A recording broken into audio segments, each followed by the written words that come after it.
Hi, everyone. I'm Mandy Vang here at Catholic Charities, Kansas City, St. Joseph. And today we are going to be talking about the importance of prenatal care.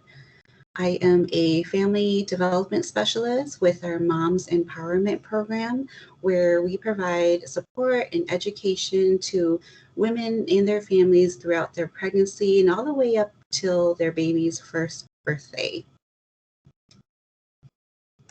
Before we get going, I do have a couple of things to go over with you. Number one, please keep in mind that we are not a medical provider, nor are we giving you medical advice. Our goal is to simply support moms and babies to be as healthy as they can. And we do that by gathering and sharing information from government, official, reputable sources to empower you to make the best decisions that you can for your family.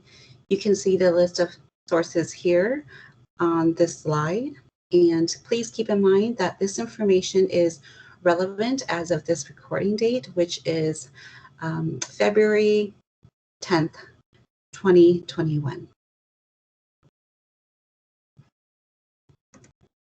And then number two, let's quickly define what is prenatal care and also the prenatal period. So the United States Office on Women's Health says it is the health care you get from a medical provider when you are pregnant. And pregnancy typically lasts 40 weeks and is divided into these 3 trimesters that you see on the screen. In each of the trimesters, you'll notice changes in your body, and there's a ton of growth that happens in baby too.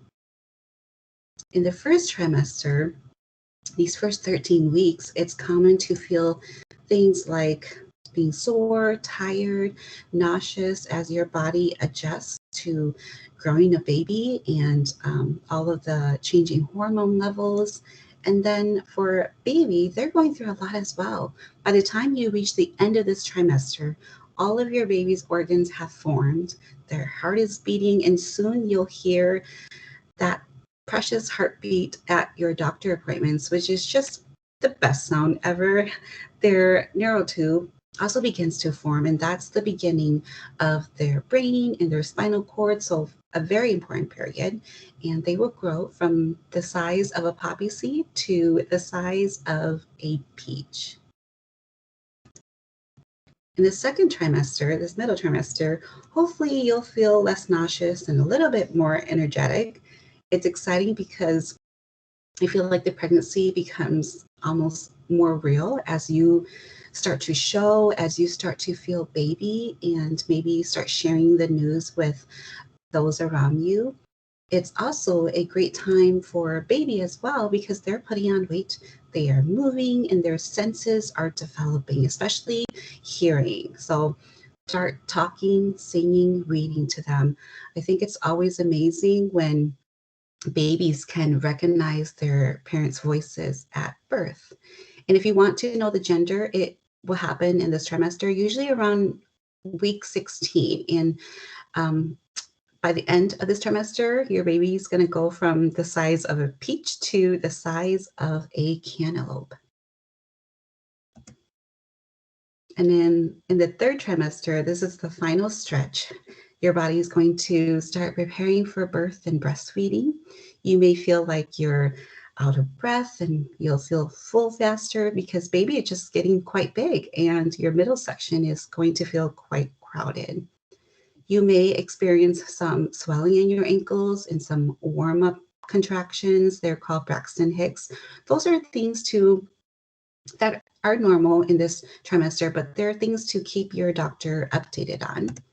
And then for baby, they are getting ready they're packing on layers of fat. In fact, they put on half of their weight at birth in this trimester. So there's a lot of growth that happens, and they definitely resemble more of a baby. And as you can see here, they go from the size of a cantaloupe all the way to the size of a watermelon. All right, now let's talk about healthcare because early consistent visits with a doctor will help you and your baby have a higher chance of being and staying healthy during those 9 months. It's recommended that you should have your first prenatal appointment with a doctor within 8 weeks of your last menstrual period. And these appointments are so important because research has found that babies are more likely to have a low birth weight and even die when their mothers did not receive prenatal care. To clarify, low birth weight is when a baby is born weighing 5 pounds, 8 ounces, or less. Ideally, you do want to call your doctor's office as soon as you think you're pregnant, and they'll direct you on what to do next, when to come in, because that can change with each practice. However, if you have not gone to the doctor yet and it's past these recommended 8 weeks, it's not too late to go. So call a doctor. All right, so who do you call? Who provides prenatal care? Here are the various types of prenatal care providers. An obstetrician gynecologist is a doctor who's trained to take care of pregnant women and deliver their babies. A certified nurse midwife is a nurse with a training to take care of all women, including pregnant women. A family practice physician is a doctor who takes care of every member in the family.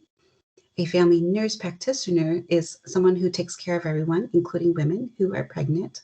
And then a maternal fetal medicine specialist. They are an obstetrician with the training to care for women who have high risk pregnancies. And high risk pregnancies can include just being pregnant with more than one baby, having preeclampsia, which is a condition where your blood pressure is high when you're pregnant. That's why it's so important to continue seeing your doctor so they can catch those things right away. Gestational diabetes is another one. Having a prior health condition, being over the age of 35 when you're pregnant. Those are just some things that would define a pregnancy as high risk.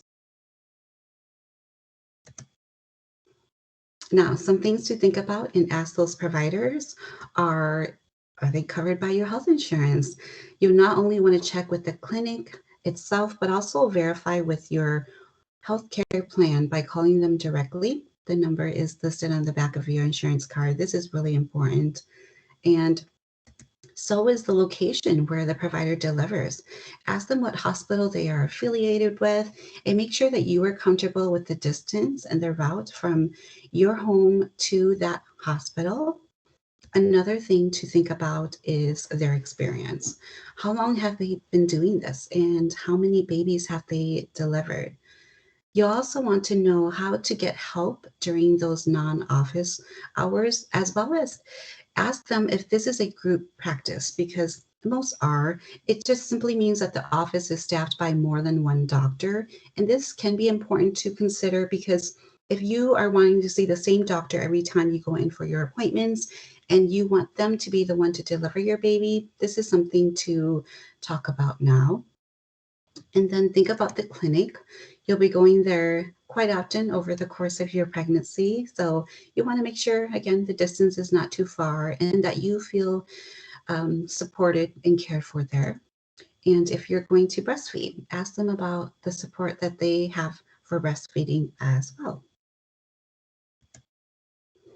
Prenatal appointments. Generally, this is the schedule of how frequently you'll be going to get prenatal care from your provider. This is if you have a low risk pregnancy. It starts off with once a month at the beginning of your pregnancy to twice a month and then weekly at the end. If you have a high risk pregnancy, you'll be going in more often. For your first prenatal appointments, let me just warn you, it's going to be probably the longest because they'll be doing a number of things such as confirm your pregnancy. Usually that's done with a blood test. They're going to do other lab work as well, and draw blood and take your urine sample. They're also going to calculate your due date, and that's done using your last menstrual cycle. So it's a good idea if you don't keep track already, just to look over your calendar before you go in and keep in mind that it's just an estimate, that due date. In fact, only 5% of women have their babies on their due dates, but I think it's just good to have an idea of when approximately baby will be coming. They're going to do a physical exam, which includes a pelvic exam and a pap test. They're going to ask you questions about any health conditions that you may have, your family history, any medicine that you're taking, which would include herbal products, your pregnancy history, if you use substances, including nicotine, and how you're feeling overall. And something to know, not only at your first appointment, but at any time during your pregnancy, if you're going to start or stop a medication, it's always good to consult with your doctor first because it could have an impact on your baby. And then at later prenatal appointments, they won't be as long. You'll still get your blood pressure checked. They'll measure your weight gain as well as see how baby is growing. There'll be some immunizations offered, some shots to protect you and baby against diseases when you're pregnant, as well as help prevent birth defects. For example, the flu shot is one that's recommended for pregnant women because the flu can actually cause neural tube defects in developing babies. And the shot can also protect your baby after birth from getting the flu. There are some shots or booster shots that you should avoid when you're pregnant. So you'll want to ask your doctor about those and also tell him and her if you've had any recently before finding out that you were pregnant. During your pregnancy, your healthcare provider will also perform some ultrasounds, and they're so fun. They're basically a peek into how your baby is growing. And then later, they'll help determine the position of your baby as you are nearing delivery. This is a painless, safe procedure. They use sound waves to produce images of your baby, and most low-risk pregnant women get about 3 of these during the course of their pregnancy. And then depending on your health history and age, there'll be some tests offered to you by your doctor to identify any problems or conditions that you have. And as always, you should ask questions about what the test is for, how it's done, and what are the risks. In addition to getting prenatal care, women can also and should get other types of healthcare when they're pregnant, whether it's dental work or seeing a chiropractor or an eye doctor. It's just very important to remember to tell them that you are pregnant, especially during that first trimester where you may not be showing yet. This is just so they'll take extra precaution if they are doing any procedures. Now, in addition to going to the doctor regularly, there are some other things that you can do to care for yourself and your baby when you're pregnant. And I call these lifestyle care. Of course, we have to talk about food. It's important to choose from a variety of nutrient-dense foods. This means things that are packed with nutrition and that are generally low in sugar and salt and chemicals and saturated fat. There are some examples listed here on the slide. Broccoli and oranges, leafy greens, those are great to provide you with folic acid. That is a vitamin that your baby needs to develop their brain and their nervous system. Dried fruits, eggs, and beans can help you and your baby get enough iron. Some preterm birth and low birth weight has been linked to not getting enough iron. And to clarify, preterm birth just means going into labor before 37 weeks. And then, of course, taking a daily prenatal vitamin during the course of your pregnancy, in addition to eating nutritious food, is also strongly recommended. Some other food-related things to keep in mind are to drink plenty of fluids, especially water, along with vegetable juices and low-fat milk. This is because your blood volume increases when you're pregnant. Washing your fruits and vegetables before eating them. Sometimes chemicals are sprayed on fruits and vegetables to help them stay fresh longer in the time where they're picked up at the farm and brought to the store. So always a good idea to wash those up before eating. And then, of course, making sure you're not eating undercooked meats or fish and storing your food properly. Unless your doctor has informed you not to, it's important to try to get at least 2.5 hours of moderate aerobic activity a week.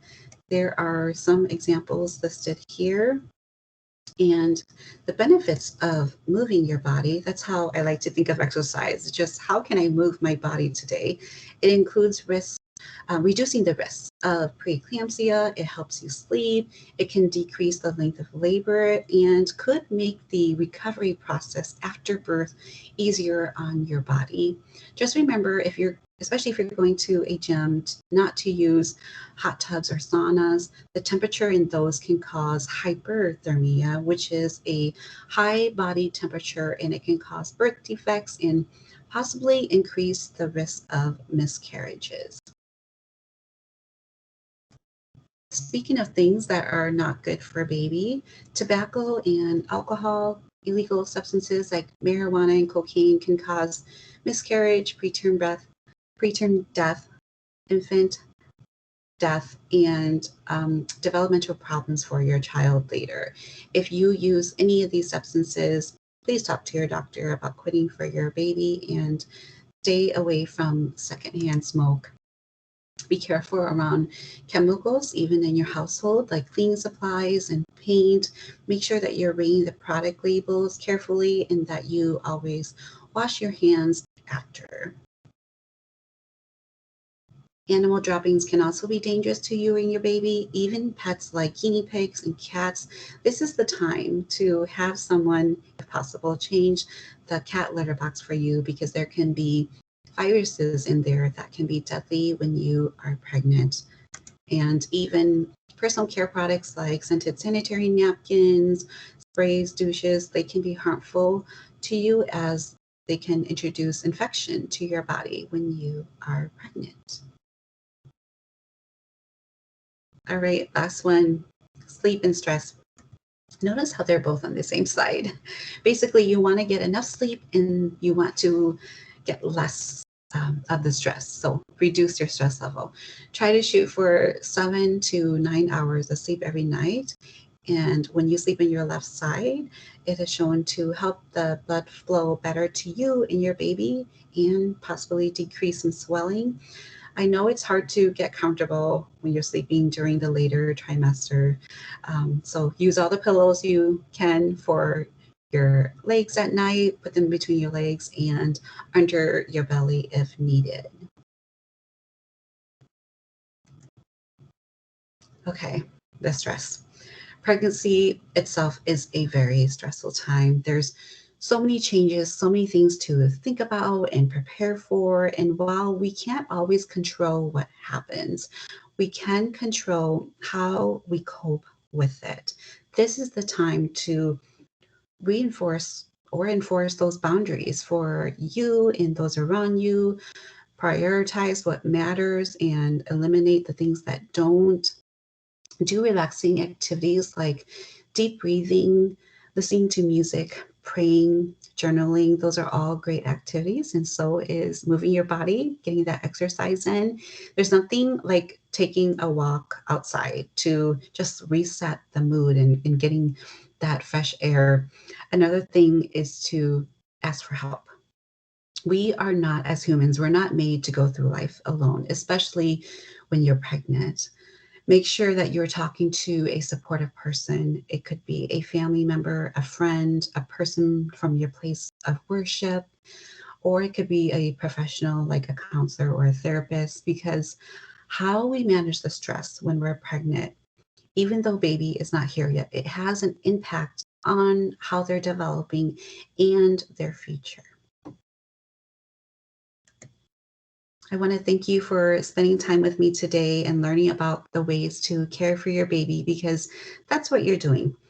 A healthy baby starts in utero and it starts with you.